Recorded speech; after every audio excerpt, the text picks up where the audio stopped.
Good morning and welcome to the blue city of India, the blue city of Rajasthan. Right behind me is the beautiful city of Jodhpur. And I have to say, this, just by the drone shots you can tell, is one of the most beautiful places you can see here in all of India. It's got a major fort, it's got a city that is literally blue, hence the name Blue City, and it's got so many incredible markets and places to visit. It is absolutely wonderful. We've started off our morning here at sunrise here on a hill known as Pachetia Hill. This is a hill that literally leads right up to the fort, but it's not actually in the fort, so it's just right below the fort. And as you can probably see, that is a pretty insane view of Jodhpur. And I think by the drone shots you can just tell how beautiful this entire place is. It's one of the most incredible places in Rajasthan, except for the very aggressive stray dogs. But with that said, today we are going to do an entire day of exploring the city of Jodhpur. This is going to be the complete guide you need to know to exploring this beautiful city. And we started off here at Pachetia Hill. It's a nice place, it's a nice sunrise spot, but now it's time for us to get into the city and start learning a little bit more about Jodhpur.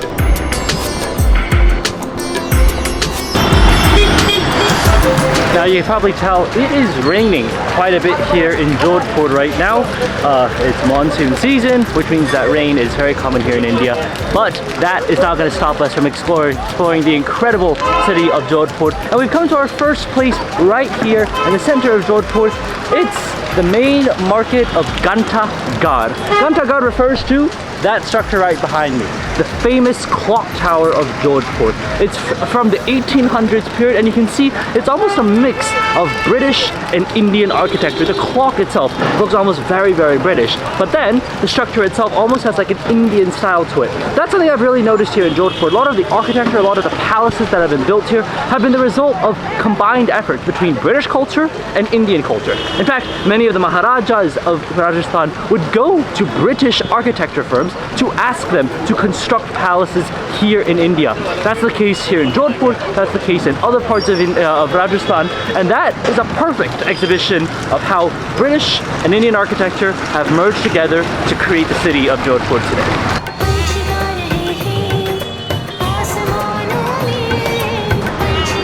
Seeing as it's raining, I think the perfect alternative to being out in the rain is actually being in the clock tower. And let me just say, with the breeze coming in through the clock tower, this is a nice place to be.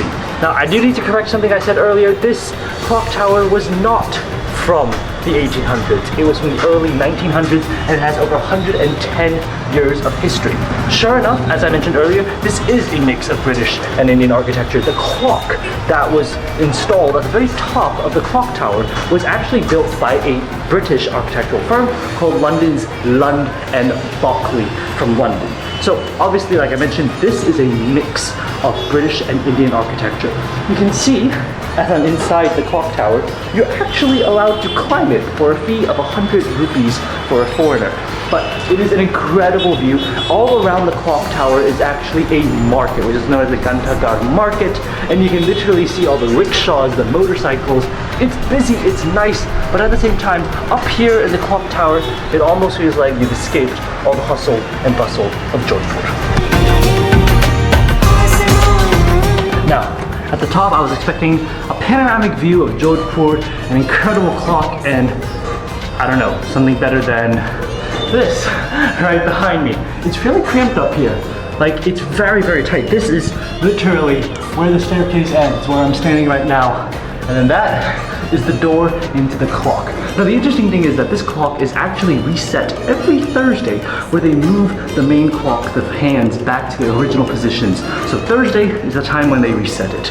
Now, you can also tell that this is a very old clock. The mechanisms of this clock date back over 100 years. And this is why this clock is still so important. It's almost the historical heritage of Jodhpur. It's so important to the city. But if you stay silent just for a second, you can hear the mechanics of the actual clock still working, still chiming, and ticking away as the seconds go by here in Jodhpur. You can just see how old that machinery is. I'm surprised that it hasn't rusted away, but it is still working really, really well.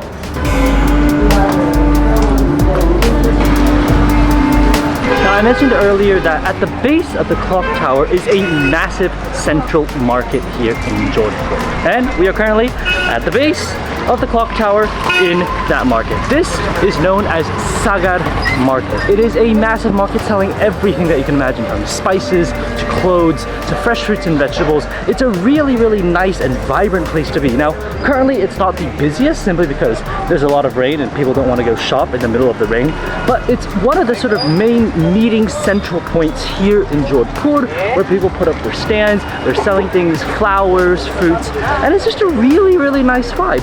However, I also do know that a lot of Indians actually do even come here domestically to buy their clothes, to buy traditional dresses, to buy a lot of things that I can't find in other parts of India. So if you're looking for a place to shop, Sagar Market right here at the clock tower is probably one of your best bets.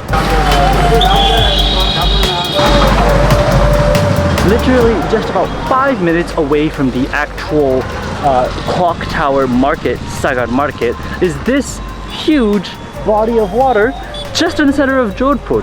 This is Gulab Sagar, also known as the Lake of Gulab. It's a small little lake located right here in Jodhpur. It is very historic as well. It's not only just a lake, but it's also like a little pond that people can come to. You can even see there's a fish right here in the pond. Now, is the water the cleanest? I'm not too sure about that. However, it is an incredible view, and you can actually see Mehrangarh Fort right behind me on the cliff side that's reflecting down onto the water. It's a nice, serene place away from the hustle and bustle of Sagar Market, which is right over there, but nonetheless, really cool. I'm not sure if you can tell, but there is a fish right there. It's a very colorful, bright orange fish. What is it doing in the lake in Jodhpur? I have no idea. Now, right across from the lake that we were just at, Gulab Sagar, is this place right here, which is absolutely beautiful. This is Mahila Bagh Ka Jalva. I don't know if I'm pronouncing that right, but if you know the correct pronunciation, go ahead and put it in the chat. This is an ancient Indian stairwell, and you can see it right behind me, that beautiful classic Indian stairwell that goes triangle, triangle, triangle. It's a very interesting style of stairwell here in India, and it's not only found in Jodhpur, you can actually find it in all other places in Rajasthan, in other parts of India as well. But what's really interesting is that it goes really far down. There's almost a very steep drop if you were to fall, and when you're going down these staircases, it's usually a pool of water at the bottom that you can get to. Now, today, as you can probably tell, there's a lot of water running down because of the rain, so you can see some parts of it are pretty soaked up and wet. But I think usually you're allowed to go inside and check out the stairwell. It's just today it happens to be closed. So next time you're in Jodhpur, this might be a place worth checking out. One thing I love about India is that the fruits and vegetables here are absolutely incredibly fresh, which means that when it comes to fruit juices, you're not gonna get much better than India. Got some fresh pineapple juice. Oh, that is as refreshing as it gets. Now, if there's one place that you have to come to when you're in Jodhpur that literally dominates the skyline of the city, and that if you were to come to Jodhpur and miss, you would have missed all of Jodhpur, it's this incredible structure right behind me. We finally arrived to one of the most beautiful structures in Jodhpur and actually all of India. This is Mehrangarh Fort, a fort that is so massive that you can probably see from the drone shots how incredible it is. We're gonna go ahead and we're gonna start exploring this fort, but just looking at the sheer size of it, look at that. We've got a long way to climb even before we officially enter the fort, so let's go ahead, let's get started, and I am so excited to explore this place.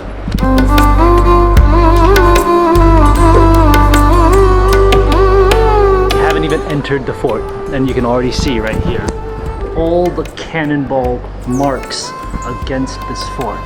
In fact, the reason why there are two walls here is because this wall was built after this wall in order to sort of reinforce the protection of the fort inside. But it's incredible that Mehrangarh Fort has never been officially conquered. No one's actually been able to tear down this fort. No one's able to actually step foot inside the fort, which makes it literally an undefeated fort, despite all the cannon scars that you see behind it.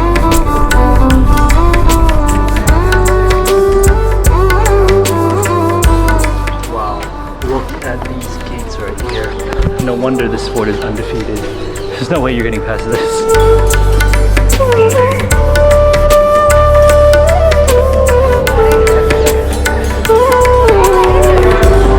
I can't imagine that being very comfortable when you're trying to invade this fort. Now you might be wondering, what are all these red marks of handprints right behind me? They look pretty interesting, and there's actually more on this side, on the opposite side of the gate. Well, these are actually the handprints of the queens of the Maharajas. The queens who would actually print their hands for the last time before they left the palace because their husband had died. It was the tradition here of the royal fete, I think that's how you call it, that the queen would be burned alive with the king. So once the king passed away, she would have to make a procession down here. She would put her hands right on here before she was burned alive with a fire. That is really chilling, and it is almost crazy that that happened, but that was what the royal sort of traditions were for many, many years here at not only Jodhpur, but other places as well. There are a lot of Bollywood movies that actually show this sort of process, but it is really, really almost depressing to see that here.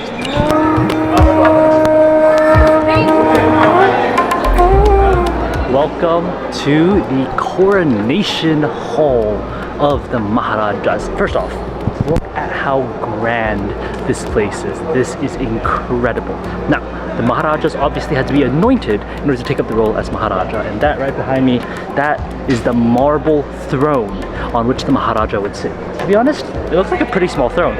I don't even think I would fit on that, so I'm not exactly sure how comfortable that would be to sit on. But the last anointment actually happened in the 1950s, so it wasn't that long ago that the Maharajas were still being crowned here inside the palace. That tradition has still continued. Obviously, there is still a Maharaja that still lives in Jaipur, here in Jodhpur. All the different palaces still have their Maharajas. So the time of the kings hasn't gone away.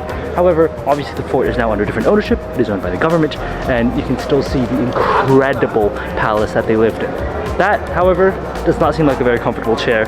So just for that, I don't even think I would want to be a Maharaja here.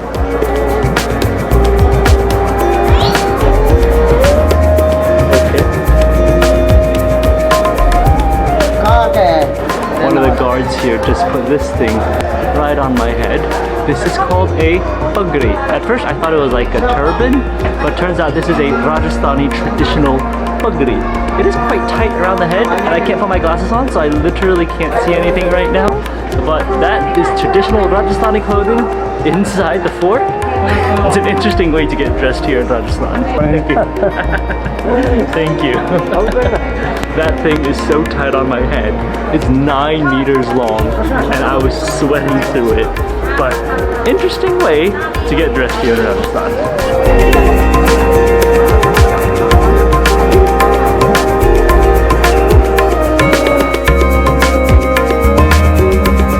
Now, if you remember my video from Mehrangarh Fort, there was a beautiful palace of mirrors, and that palace was one of the most beautiful things I'd ever seen. Well, here in Mehrangarh Fort, they also have their own palace and mirrors, and let me just say, that is beautiful. If anything, it might be even more beautiful than the one I saw in Mehrangarh Fort. This at actually one point was actually a bedchamber for one of the Rajasthan kings, so imagine sleeping in such a beautiful place. Now today, obviously, it's no longer a bedroom, but the mirrors and the artistic decorations, that is something that is just incredible. Now this right behind me, if you thought the mirror palace was beautiful, you're in for a surprise with this one. This is the Phul Mahal. And for the king, this one used to be where the musicians would come and play music. The decorations are absolutely incredible. It's golden, it's got paintings, and it easily might just be my favorite place in this entire fort. All the way over there you can see the clock tower of Jodhpur. That's where we were earlier, and you can still see it all the way from up here. It's a really incredible view of the entire city, and one that you really can't miss when you come here.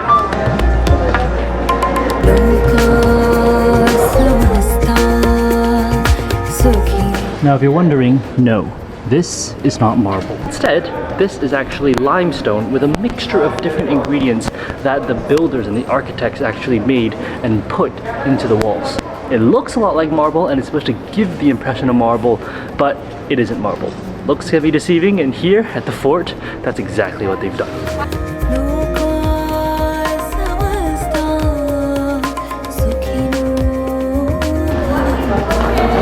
And just like that, we have officially made it out of the Museum of Mehrangarh Fort. And obviously at the end, there's a really nice cafe just to greet everyone. But this place, it is incredible. The museum is so beautiful. And I've just found it so interesting and fascinating to learn about the history of the Rajput kings. And not only that, the purposes of each chamber and the beauty of it all and the views of Jodhpur. This is one of the most beautiful places. I mean, just look at that right behind me. That has got to be one of the most beautiful places in all of India. But with that, we've got more of Jodhpur to explore. So let's get back into the city.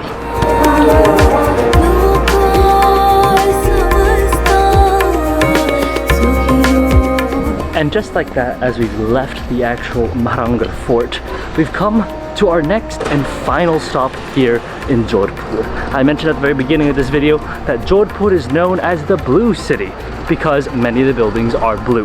We've officially come into the Blue City area of Jodhpur. It looks incredible, and we're gonna go ahead and take a walk through this tiny little part of Jodhpur. Imagine trying to attack that fort right there. You really get a sense of how difficult it is to actually conquer Mehrangarh Fort from the Blue City, because it is literally atop a cliffside.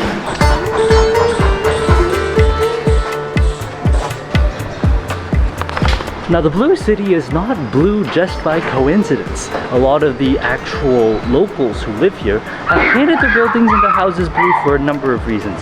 First, the color isn't actually blue. It's actually an indigo color from the indigo plant. And they've dyed it to the point where all the walls are indigo.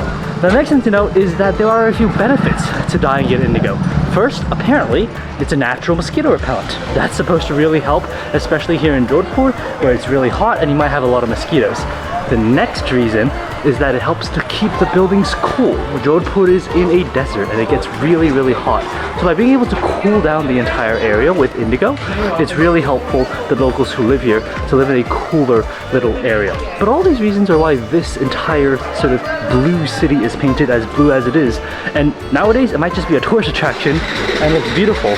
But in reality, it was originally for more practical and functional reasons than just aesthetic ones.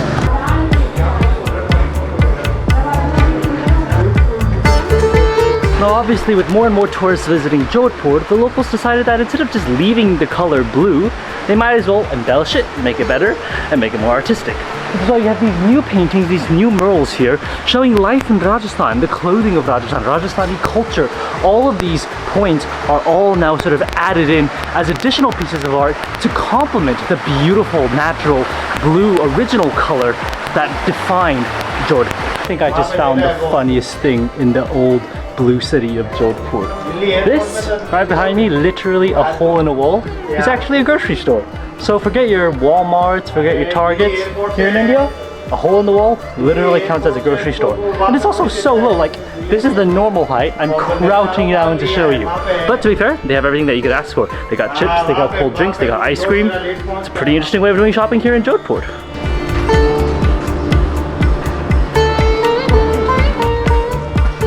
On the less glamorous side, this is still what it's like in the Blue City. This lady just invited us into her house to show us what one of her houses is actually like. Let's see what it's all about. And from that lady's house, this is the view you get. This is Jodhpur. This is the incredible Blue City, and you can even see Mehrangarh Fort right behind it. But I think there's no fitting way to end this video than right here on top of a house in the Blue City. We can see the fort, we can see the Blue City, and those are the biggest symbols of Jodhpur. I have to say, this is an incredible city to visit. There's so much to do, so much to see, and even a lot of things that I haven't even shown in this video that you can actually go and explore. But nonetheless, it's a place that you've got to visit when you're here in Rajasthan. It's starting to gain more notoriety, but coming here is an absolute must when you're here in Rajasthan. So with that, I hope you guys have enjoyed this video. If you did, definitely give it a thumbs up and subscribe for a lot more food and travel videos here from the great country of India.